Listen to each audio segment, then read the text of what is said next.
Recent గా జరిగిన ఓ award function లో బాలకృష్ణతో తనకు గొడవలు లేవని నాగార్జున ప్రకటించడం ఇప్పుడు ఇండస్ట్రీలో హాట్ టాపిక్ గా మారింది. అసలు నాగార్జున అలా ఎందుకన్నాడనే విషయం తెలియాలంటే కొన్నేళ్లు వెనక్కి వెళ్లాల్సిందే.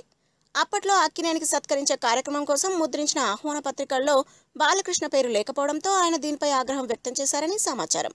విషయం తెలుసుకున్న అక్కినేని ఫ్యామిలీ చివరి నిమిషంలో ఆయన పేరును ముద్రించినా ఆయన ఈ కార్యక్రమానికి రాలేదు.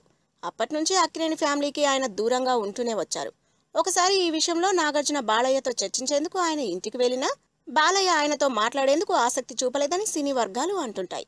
ఇక అక్కినేని నాగేశ్వరరావు చనిపోయినప్పుడు బాలకృష్ణ ఆయన అంత్యక్రియలకు దూరంగా ఉండటానికి కూడా కారణం ఇదేనని సమాచారం. తన 100వ సినిమా ప్రారంభోత్సవానికి చిరంజీవి, వెంకటేష్ ను ఇన్వైట్ చేసిన బాలయ్య ఆ ఈవెంట్ కు నాగును మాత్రం పిలవలేదు.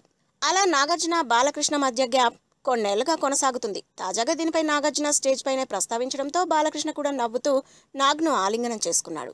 అయితే బాలకృష్ణ నిజంగానే నాగార్జునని ఈ విషయంలో మన్నించాడా, ఇకపై ఇద్దరు హీరోలు ఒకే వేదికను పంచుకుంటారా అనేది మాత్రం ప్రస్తుతానికి సస్పెన్సే అని సినీ జనం చర్చించుకుంటున్నారు. If you like the video, please like us and subscribe Tollywood Nagar.